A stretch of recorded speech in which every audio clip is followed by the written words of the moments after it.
27 ദിവസം നീണ്ടുനിന്ന കൊട്ടിയൂർ വൈശാഖ മഹോത്സവത്തിന് തൃക്കലശാട്ടത്തോടെ വെള്ളിയാഴ്ച സമാപനം കുറിക്കും. വെള്ളിയാഴ്ച രാവിലെ വാകച്ചാർത്തോടെ ചടങ്ങുകൾ ആരംഭിക്കും. തുടർന്ന് തേങ്ങാമുറി വിളക്കിലേക്ക് നാളം പകർന്ന ശേഷം വിളക്കുകൾ കെടുത്തും. ഇതോടൊപ്പം അക്കര സന്നിധാനത്ത് എല്ലാ വിളക്കുകളും അണയും.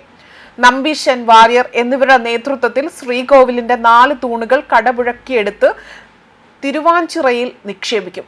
ഇതോടെ മണിത്തറ തൃക്കലശാട്ടിന് ഒരുങ്ങും.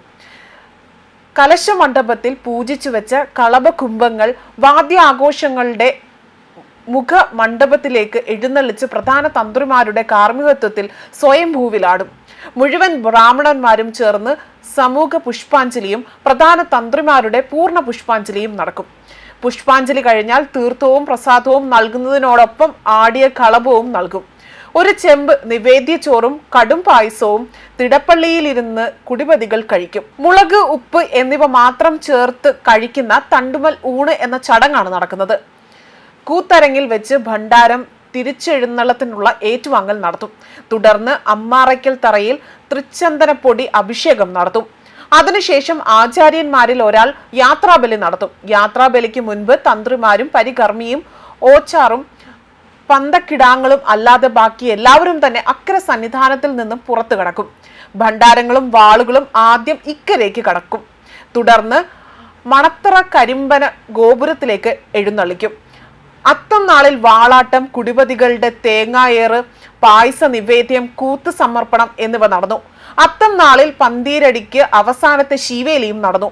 ശീവേലി സമയത്ത് ചപ്പാരം ക്ഷേത്രത്തിലെ 3 വാളുകളും എഴുന്നള്ളിച്ച് ഏഴില്ലക്കരയായ വാളാശാന്മാർ വാളാട്ടം നടത്തി. തിടമ്പുകൾ വഹിക്കുന്ന ബ്രാഹ്മണന്മാർക്ക് അഭിമുഖമായി 3 പ്രദക്ഷിണം വെച്ചു. തിടമ്പുകളിൽ നിന്നും ദേവചൈതന്യം വാളുകളിലേക്ക് ആവാഹിക്കപ്പെടുന്നു എന്നതാണ് വിശ്വാസം. തുടർന്ന് കുടിപതികൾ പൂവറയ്ക്കും അമ്മാറയ്ക്കൽ തറയ്ക്കും മധ്യേയുള്ള സ്ഥാനത്ത് കുടിപതികളുടെ നേതൃത്വത്തിൽ തേങ്ങായേറ് നടത്തി. 4ാമത് വലിയ വട്ടളം പായസം ഭഗവാന് നിവേദിച്ചു. തുടർന്ന് കൂത്ത് സമർപ്പണവും നടന്നു.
Good.